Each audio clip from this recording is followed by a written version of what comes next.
The whole point of pre-sales is give yourself a chance. That's it. Get them in the studio or have a conversation. Give yourself a chance. They put their name and their information down for a reason. So you shouldn't feel bad about reaching out. They obviously felt the need to inquire. And I don't take that lightly because that's really important. So I want to reach out to those people as soon as I can. And for every one person that may get mad or upset, you're going to have 10 people that are thankful that you reached out.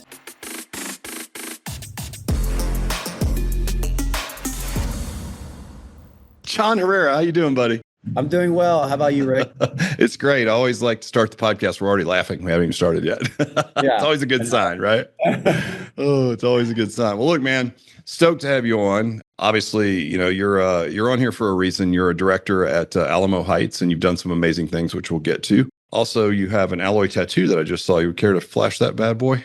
Let me see it. I got it at a conference. Yeah, man, I love it. Looks good, and you've made the brand look amazing. So I'm proud that you have that on your body because you do a great job. Before we get to you, your background and everything, you know how this works. Did you bring a dad joke? I did. All right, let's hear it. You go first. Okay. Why do crabs never volunteer? I'm already laughing. Why? Because they're shellfish. I saw that one among a bit of a lisp there, I believe. Yeah, I don't know why that one made me laugh. It does. It's shellfish. Mine's ridiculous. I have to read it. That's how bad it's gotten because I'm like, have I told this joke before? How do you organize an outer space party? Oh, that sounds like a good one. I do not know. You plan it. Did it? It's yes. So bad. It's so bad. All right. Let's quit torturing the people. Look, man, we're going to get to some of the accomplishments. You broke our pre-sale record, so not to bury the lead. And there's some other things around that I really want to talk to you about. But I'd like to start out just getting to know you, you know, for me and for anyone listening. What is your background? How did you get into the fitness industry? And then eventually, how did you find Alloy and how did you end up at Alamo Heights? Yeah, no, appreciate it. I originally from Houston, so I know you're from Texas as well, down in Houston. I grew up playing sports, American football and soccer, a little bit of golf, but those are the two big ones. And then went to school. I started at school and I started doing a business major. Soon realized it kind of wasn't my cup of tea. I was out of school for about 3 years, helping my dad run his restaurant. Decided to go back, went to Texas State University up the road, and decided if I'm going to go to school, I want to go to school for something I enjoy. So I went to school for exercise sports science and was able to get a minor in business administration as well. And even the exercise sports science was more on the health and fitness management side of things. So I still got to, experience everything that they taught with business, but more, associated with health, fitness, sports, those types of things. After that, we were talking about this earlier, but my first job right out of school was a general manager for an Anytime Fitness. Helped grow that one, we grew quite a bit, at least when I left, and it looks like they're still doing well, but we were the number one Anytime Fitness franchise in the country at the time in the Houston Heights area. So with that, after that, decided to get more into individual one-on-one personal training. I contracted with the company to run their health and wellness program. So I did that, opened up my own gym in Houston with 2 other partners, ended up moving to Colorado because, you're going through everything in your 30s and you want to, be by the mountains and everything. Yes. So yep. To do that, I started working with F45 training. Then, with F45, I had a good opportunity to work with some very experienced, high knowledge guys that really kind of where I learned all my pre-sale techniques and everything. I know we'll get into that in a little bit. And I believe one of them is actually now the vice president for F45 HQ. So I started with that. I moved to New York. I was a regional director for a multi-unit franchise owner, oversaw 7 studios, a lot of pre-sales as well. Decided I want to go back to the mountains because I was missing that, and found myself in Utah. And that's where I started with Alloy Personal Training with Trey and those guys out of Charlotte, and started with that. And I wasn't looking to move back home to Texas, but it was kind of in the back of my mind. My parents are getting older. They don't have my sister. My sister's out in California. So I saw the Alamo Heights popping up. I had a great conversations with Ken, who you've talked to before, obviously, and just thought it was the right move. Got here, didn't know what to expect because obviously I've never done pre-sales with Alloy, but the concept is the same. Work hard and open full blast, right? So I know we'll get into that, but that's my background and back here in San Antonio, closer to family and enjoying it a lot. So awesome. It's funny. I had the opposite educational track. Like I started out in exercise science and then I opened my gym and I'm like, well, gosh, everybody that's in this major wants to do what I'm already doing.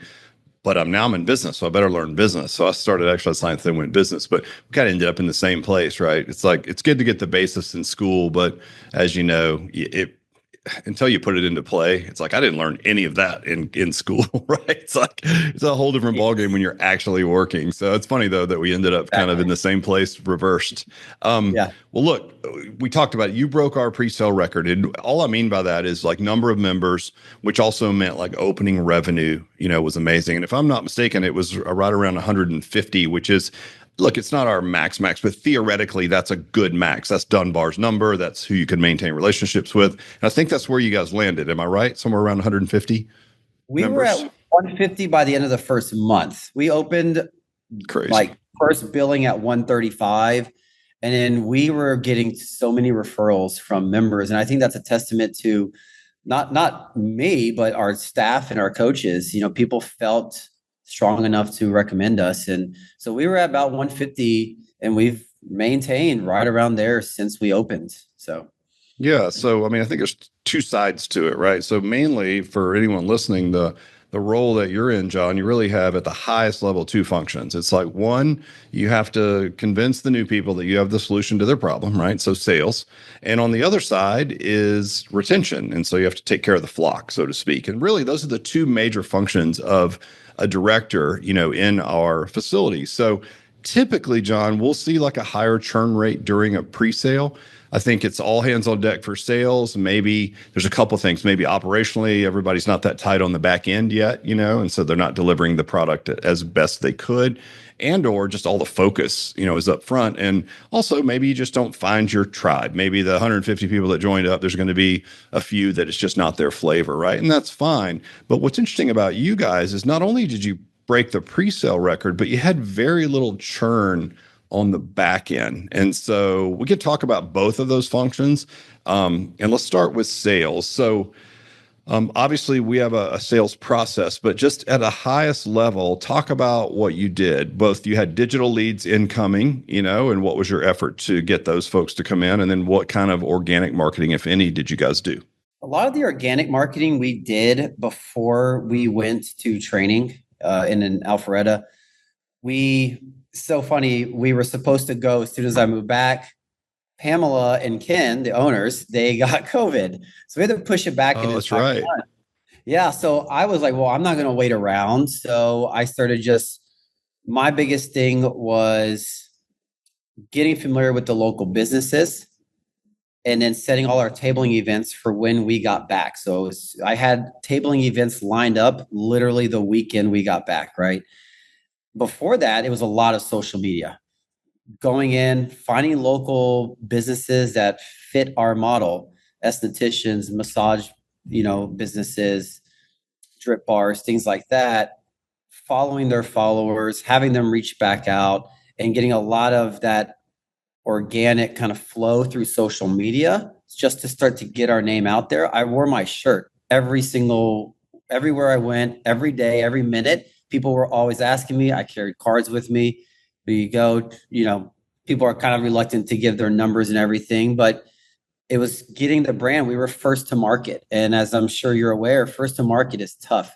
It's so much about just getting people familiar with what we do than anything. We don't have, as of right now, or at least, when we opened, we didn't have that brand awareness yet. And I know that's growing like crazy, but that's the process.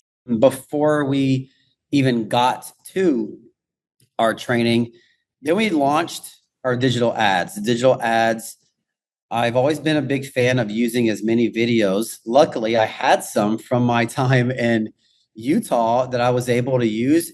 We submitted that to GMM who we're using, and it was crazy. Like, just blew up as the minute we got back. We even launched. We had some direct traffic pre-sale reaching out, and it's so funny because we're in the middle of training, and thankfully I'd been with Alloy. People calling the studio. I'm like, Ken, I got to go outside and take this. I got to go get him set up with an SPS when I get back. I love it. So it was kind of funny because he would see me walk out. He knew I was, I told him if I walk out, it's because there's someone that wants to get set up. So, and I even set a few people up with credit cards and everything over the phone. So it was really getting that brand recognition out there and getting people familiar with that. We also launched, we were running $210 a day. And we wanted to just flood the market. We focused a little bit more on our immediate radius. Now every market's different. We have in a very dense area, so we have that luxury. Our radius was 3 miles, I think, when we started. So that's about average for every one of our locations. You'd be surprised to know, but that's pretty normal. Yeah, that's awesome. Okay. Yeah. And that's really, as soon as we got back, we had tabling events lined up, business to business. We were blowing it up through social media. I think we already had like 300 or 400 followers. And then the digital ads really just added to that. And it continued to just snowball. Once you get a few in and you start to build that confidence, especially in sales, it's like anyone that you walk in or that walks in, it's like, I'm going to create the solution to your problem like we talked about earlier. So, and that's really it. And that's how we started things off. Yeah, no, I love it. So obviously, like you mentioned this earlier, it's just a 4-letter word involved, which is a lot of work, right? There's a lot of leads coming in. There's a lot of follow-up. So can you describe, do you recall, or maybe you're still doing it? What was that follow-up like? Like, obviously we've got procedures at Alloy that like, hey, do this, but I mean, we're certainly not opposed to going above and beyond. So what was your follow-up like? So if I was a lead that came in through, say, Facebook as an example, and I put my hand up, what would your follow-up look like in the coming days, weeks? Well, I've always been huge on speed to lead. I've had past managers that I've managed in the past kind of tease me about it because I've always speed to lead, speed to lead. I'm reaching out within the first 2 minutes. And I know Alloy says within the first 10 minutes. And the faster I can get to them, the more, likely they are to have an actual conversation with you. They'll feel more comfortable. I can't tell you how many times people would reply, wow, that was quick, that was fast. But then they would say, thank you. And right. I think that sets the tone that, okay, these people are serious. They want to help. And so getting to them as fast as possible, 7 days a week. I tried telling everyone that when we were searching for a head trainer. I remember Ken was asking, do you think you're being too upfront with them? And I'm like, no, because it is a 7-day-a-week job when you're doing pre-sales. That's just right. What it is. It's just a finite period of time. I mean, for you guys, it was like 5 or 6 weeks. So if you can suck it up for that long, then you can just get down to the business of fitness, right? Exactly. And you try to put the end goal in mind. I want to open with full sessions. I don't want to have any sessions where it's 1 or 2 people. And for me, that makes it all worthwhile when you can open and you just have packed sessions. The community is already there. So that's really important to me. Now, on top of that, I went in and I created my own call cadence to help me organize things. So creating opportunity categories for the lead flow within Alloy Ops. And that included immediate leads, day 2, day 3, day 5, 7, 10, 14, 21, 28. That was my cadence. They're getting a call every single day. I would also set the automated text messages to that cadence. So I know that if I'm super busy, and there were days where I was running 8, 9 SPSs back to back to back, just solo. Ken was helping me out. This is before we had a head trainer hired. He was helping me out, making some calls with immediate, but I didn't have the time to really focus on the call cadence because I was doing a lot of SPSs. So I knew for sure at a bare minimum, they're at least getting some text messages to try to keep them engaged and hopefully get them in. And it worked out really well. So that's That's it. I try to get to them as many times as I can within the first week. As I'm sure you're aware, after that first week comes, it's tough. And that's why I set up the automated text messages, because I knew at that point they're more than likely to return a text message call or a text message than an actual call. So Right. that was my cadence when it came down to that. I appreciate that. Now, that's someone hearing that's new to the industry or to sales might be like, God, you're calling these people all the time. What would you say to someone that, because you and I know the answer to this, but what would you say to someone who might have a limiting belief mindset that you're, and I'm air quoting if you're not watching, bothering people with that level of follow-up? What would you say to that person who stated that to you? Well, the reality is, for one, it's a numbers game. You want to get in front of as many people as you can. The whole point of pre-sales is give yourself a chance. That's it.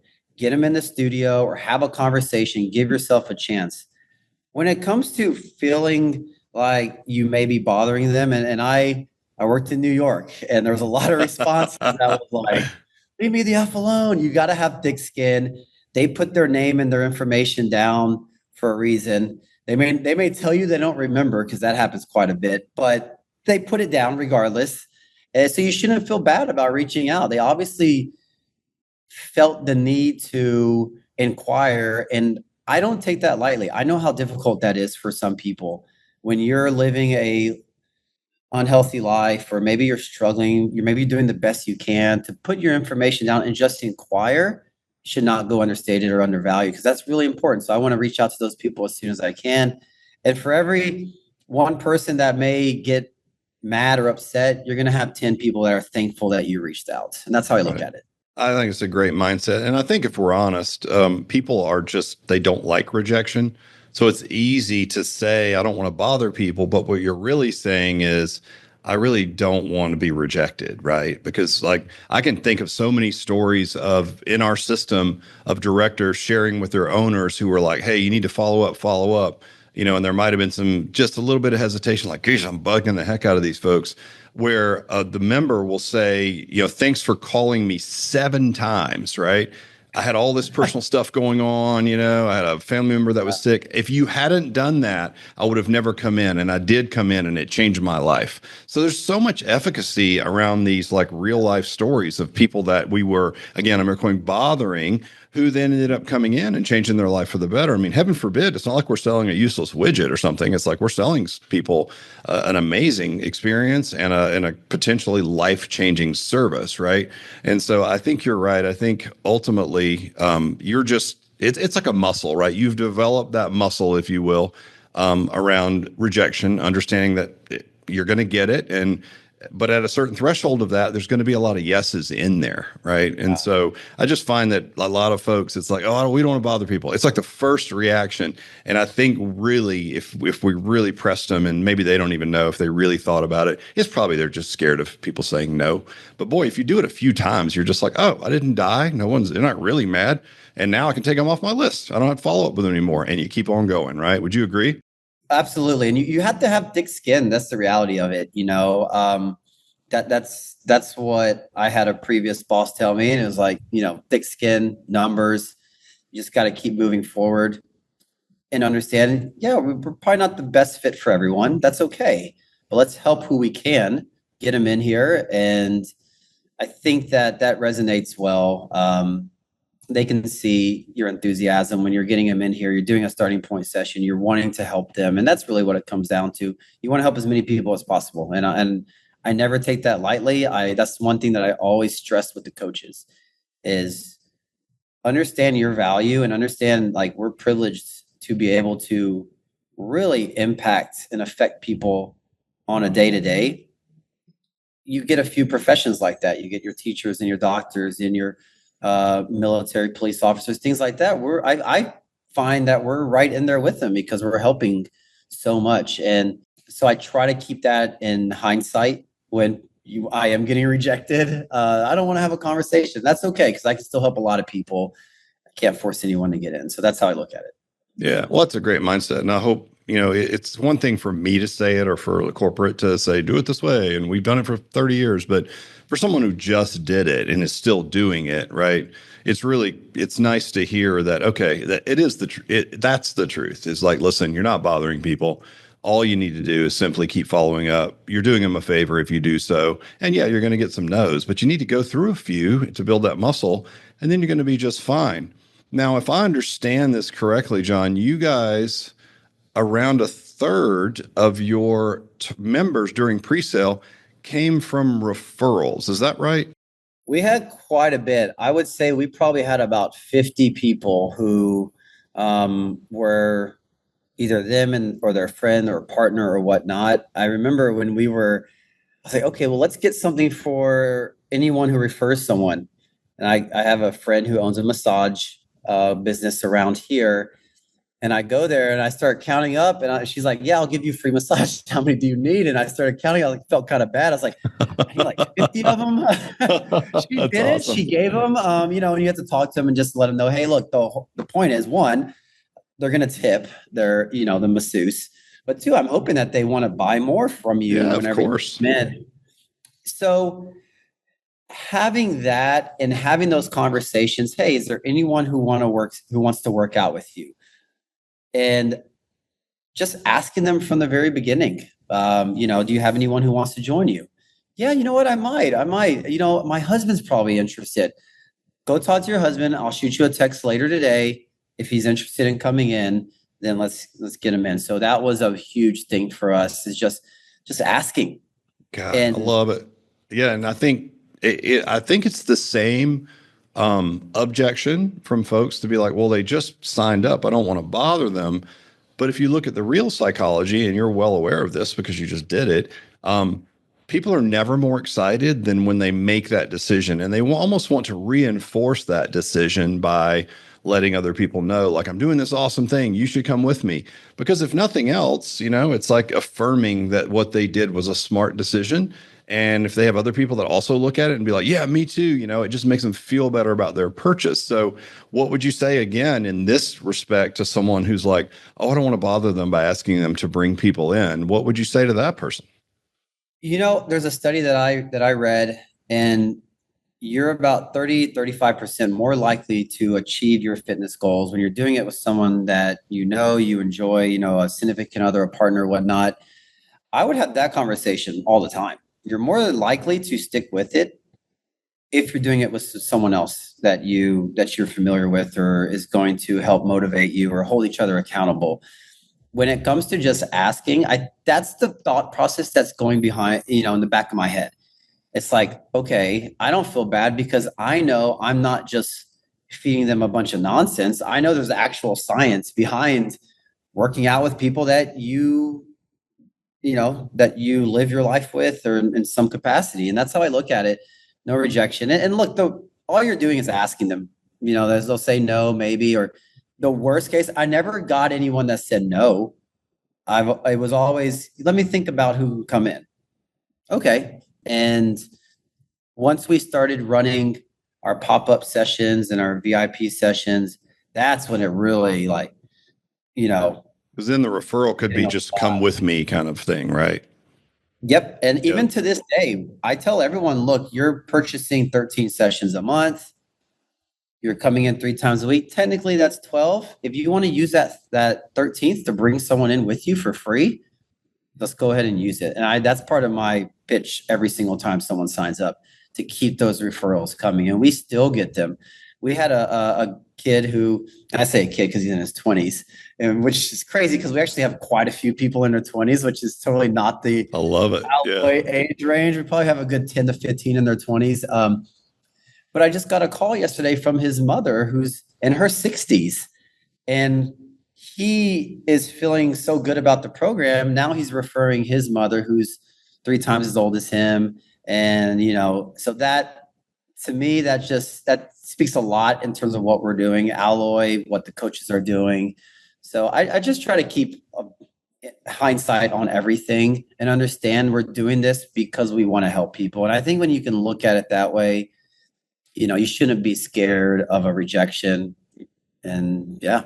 Well, it's not about you. It's almost like even if it's not really a sacrifice, but let's just say in an opportunity to learn to push through this mental barrier or these limiting beliefs that you're bothering people. It's uncomfortable if you haven't done it before. But the most compelling why ever to do it is like, hey, if you do it, there's a lot of people out there. In your case, it could be 50 people, right? Which is a third of a full Alloy location that could use your help. And they are friends of people that are already in your business, which make really good customers, by the way. Direct referrals are like super solid.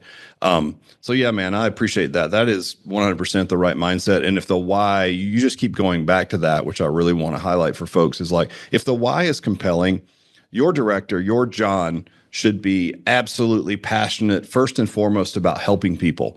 And then we're going to give you a good vehicle to do so, right? But if your burning desire is to help as many people as possible, things like asking for referrals or calling people 6-7 times, those become less arduous because your why is so big, right? Would you agree? Yeah, I don't take it lightly. Being able, like I told you earlier, being able to help individuals and as many people as I can, I just don't take that lightly. And so that's what I think about when someone may say no, it's like, okay, that's okay. Because I know I'm going to be able to help out a lot more people as well. So, and the same thing with referrals, you're going to be able to help more out, and it's great. Well, again, so let's talk about the retention side. Typically in a pre-sale, because it's a chaotic time, we'll see a higher than usual churn. You guys, not only did you crush the sale part, you actually did not have a lot of churn. I think there's a couple of things at play that we've seen, and I'll mention them and I'll get your take on it. So the first would be setting the right expectation, right? So during that starting point session, which I know we use an acronym SPS because starting point session is a mouthful. During that SPS, setting the right expectation for the member on what we're going to do, how we're going to do it, right? Then actually delivering on it and doing it, on the back end, which means delivering the programming at the right level or working around injuries with integrity. What can you say about like how did you set up the right expectation? And then was there anything early on that you did with your coaches just to make sure that whatever you were promising people in that starting point session was actually happening on the floor later? Because I think that can be a bit of a challenge at times if you're not really setting up the expectations and then your coaches aren't meeting them. Any kind of a misstep there can cause people just to have a less than stellar experience, and that can increase churn. Obviously, you didn't do that. So is there any tips or just mindsets you can give us around how to do that? Well, I started off before I even got into any of that. Before we left for training, I went in and I created at-home workouts through Trainerize. I think that's an underutilized tool that we can have. And you've done a lot of programming, and I was programming it myself. How long that can take if you're doing it, if you're thinking about all the different movement patterns and everything else, right? So I started with that. Anyone who signed up, who came in, I immediately gave them a plan of action, right? So this would be like things to do at home until the facility's ready or whatever, right? Exactly. We're doing an in-body, we're doing an FMS. I take them through the workout. I sit down, I talk about, okay, I'm going to send you the link to Trainerize, set up your account. You can do these 2 times a week. In the meantime, I need you to do some cardio 3 times a week, 45 minutes, zone 2, just get the heart rate, get the blood flowing. And I want you to focus on nutrition. I don't break down macros. I was breaking down, let's just focus on quality food, right? Avoid these, focus on this, get your protein, obviously, because we're most deficient in that. And so before we opened, I was already giving them a game plan of what to follow to keep them engaged and getting them moved. Because a lot of them they're like, oh, I wish I could start tomorrow. I was like, don't worry, I got you. So that was really, it was keeping them as motivated and as engaged. Now, when it comes to setting the bar for them, it's just one of the biggest things that I always talk about for everyone is, look, you're motivated now. And I heard you talk about this too. You're motivated now, but that's going to die off, right? So there's going to be weeks and days where you don't want to get in here. What we're trying to do is build discipline and consistency for you so that those days that you don't want to come in, it's second nature, and you understand the long-term benefits of this. So having real conversations with people, telling people it's not going to be easy, but we're going to be there to help you every step of the way. We're going to give you all the tools to be successful. You just got to put in the work. And that was setting the expectations and the tone right there, getting people moving and trying to get them to understand, like, this isn't like a quick fix. We're going to be with you every step of the way, talking about 30, 60, 90-day follow-ups to get you back in here, making sure everything's going well for you. The accountability, if you miss a session, we're texting you, we're reaching out. So those are all things that I had in terms of conversations with anyone who's signing up. And it helped us quite a bit. It helped everyone stay maintained with that motivation.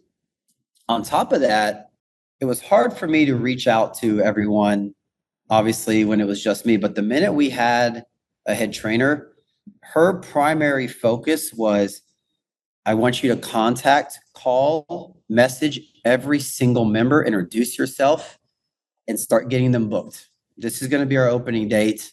We had already surpassed where we needed to be. So I set an opening date, got a little pushback from Ken and Adam, but I was stuck to my guns. I was like, no, let's follow the script. Let's just stay with this. Like you said, we could have opened in 5 weeks. We decided to open in 10 weeks, right?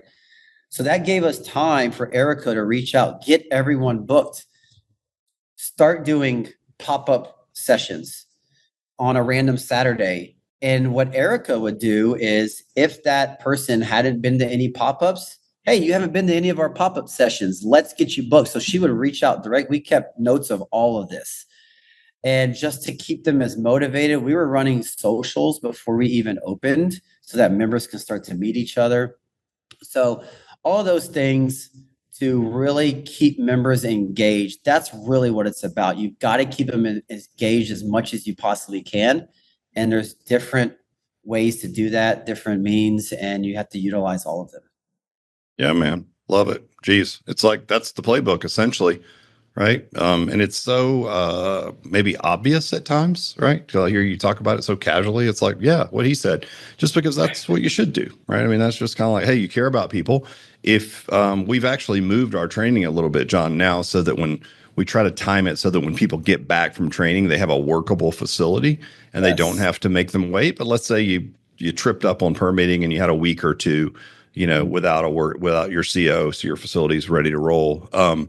What you said is what we had always envisioned, right? Which is like, well, we've got this great app, Matt's built a year's worth of, beginner, intermediate, advanced, drag and drop, make an edit, right? And give them some things to do at home, but reaching out early and often, and holding them accountable. Like, hey, how come you're not coming in? Like, you're telling them, like, I'm a coach. This is what you hired me for. I'm very friendly about it, but get your butt to the gym, right? And that's what they want ultimately. And sure, you get the little banter like, oh, I'll just wait till you open. Don't worry about it. It's like, nope, you got to get you moving now. But I think the reason your churn is so low is because whether, like, the sum of all those small behaviors, caring about people, being a coach in their life, giving them something to do immediately, engaging them early and often during that time, it's setting the right expectation for what they can expect long-term, right? And because of that, you've had very little, if any, churn. Did you work with your coaches on, obviously you guys would script and run the workouts and things like that, because still, and you've been open now several months, you still haven't had any churn. So it's not even like there was a fall off later. So tell me what you did with your team and your coaches to make sure that everything was being delivered correctly, with integrity, and with the best possible experience around it. Well, I think really focusing on the 7 core tenets is the way to go, because those are things that you can control every single session. You may not be able to control, someone comes in, maybe they have a bad attitude, who knows, maybe they're having a rough day. Maybe you're having a rough day. Focusing on those 7 core tenets from just a personable, building those relationship type things, because that's how, when I look at the 7 core tenets, I think of this is helping build relationships. Then you throw in your expertise as a coach and as a personal trainer, that just tops it off, right? You're coming in, you're looking at your progressions and your regressions, your modifications for injuries, all of that is self-explanatory from a coach. But focusing on the 7 core tenets, then focusing on the Elvis has left the building checklist that we provide, sending out those messages. I can't tell you how many times, and I don't think the members don't know. They're not really, they see the text messages, but they don't know it's part of the closing procedure, I guess you could say. Sure. And they'll come to me like, oh my God, Jonathan or Christian, they sent me such a wonderful message afterwards. It was really encouraging. Like those little things, you're taking the time out of the day to really just add extra value and benefit. And one of the things that anytime I'm hiring a coach, one of the biggest things and one of the most pivotal conversations I have with them is this is not a come in, coach and leave type of coaching position. You're not just going to come in, coach, and expect nothing else. We expect this. We expect you to come prepared. We expect you to stay and take care of your closing procedures. You're getting paid for all of it. You're clocked in, right? So, hey, these are the requirements. And that's how we look at it. And the coaches we're struggling to send out those messages. I would have to remind them. But now it's like I see them and I look in there and I see that they sent out the messages, and it makes me happy because they're really taking it to heart and understanding what value that adds. Yeah, and I'm glad you spoke to the things that make the science come alive, right? I mean, we put obviously a lot of effort into making sure the algorithms are good, like if this, then that, to get people to the right level. And then, the principles are the same, but they're applied differently to each individual load, volume, all the things, right? It turns out that that's actually one of the easier things that we implement. The key is, John, and what you just mentioned is what kind of customer experience can you put around the thing, right? And in the 7 core tenets is just something that we use, to make sure that happens. So the fact that, just hearing you talk, it's like you focus more on that than you do the thing, because it turns out the workouts, delivering those with the regressions, progressions, especially for trainers, that's pretty darn easy. That's something that they probably comes really natural, but the other stuff has to be coached. I'll tell you a story that you'll find humorous. Like, it's so impactful, those text messages after, because, our plan is like anybody that's new, obviously, great job, great to meet you. Can't wait to see you Thursday. You might be a little sore, haha, whatever that is, right? Or it might be someone who, again, they're down and out. Maybe they got a family member that's not doing well, and you just want to say, hey, I see you, I appreciate you. Or sometimes it's just like, hey, you've been kicking ass lately. Keep up the great work. So we had somebody who was looking at purchasing 6 alloys, and she's a member at one of our Charlotte locations. And I was like, so why alloy? It's one of the questions we ask when they're in the process. And she's like, do you know that like at least once a week or so, my trainer will text me and just tell me I'm doing a great job, or they'll notice something in my workout, like I did more push-ups. She's like, who does that? Of course, I'm like fist pumping because I know it's part of a system, right? But it doesn't matter. The customer still perceives it as care, and it is, right? So it's just a systematic way to formalize, if you will, like care, things that you should probably be doing anyway if you're a great coach, but it's nice to have a system in place and be able to hold folks accountable. But it's that impactful. It's so impactful that the one thing this person mentioned, who's willing to deploy a ton of capital to get into the brand as an owner, is the most impressed by a text message that they get from their coach. So don't underestimate how powerful those things are, right? Yeah, and we even have them if someone misses. At first, I was doing all of it, but I was like, you know what? I want you guys to do this. So if someone misses a session, shoot them a text. Hey, we missed you tonight. Is everything okay? Something as simple just to show that, hey, we noticed you weren't here, and we want you here. And that goes a long ways, because some people tend to forget. But I think when you go out of your way and show them that, hey, we noticed you weren't here, I think that helps as well. So the messaging, the in-person experience, obviously, with the 7 core tenets, all of those, you just combining them all, you're checking all your boxes and you're providing the best experience possible. Yeah, look, man, you got it nailed. I mean, I couldn't have said it better. One more question for you. It's kind of goofy, but let me see. I've got a couple of ringers. All right, if you could tame any wild animal and keep it as a pet, which one would it be? Oh, a leopard, for sure. I love Why a leopard? I love big cats. They look cool.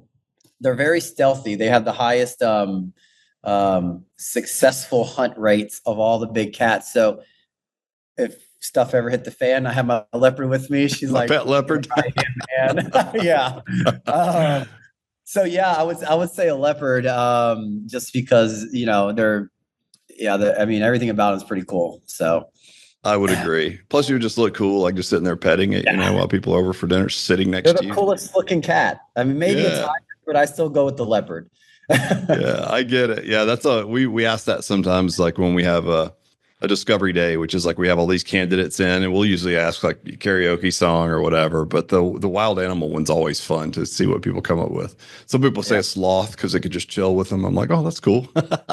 They're kind of tame already, but yeah, whatever. Yeah, it's not exciting enough for me. I need, you know. Somebody said a shark. I'm like, we're just going to keep it in your pool. Like you don't get to play with it very much. Yeah. At least give me like a seal or something that can like get out of the water. Yeah, there you go. Yeah, exactly. Well, look, man, we appreciate you. I'm so impressed. I'm thankful for the opportunity to get to know you a little better on this call, and I'm really proud that you're in the Alloy brand, and I hope you stay for forever, to be honest. And I know that you and your group with Ken and is planning on multiple locations, and there's big opportunities for you. So I'm just really excited that we have somebody of your quality in the brand.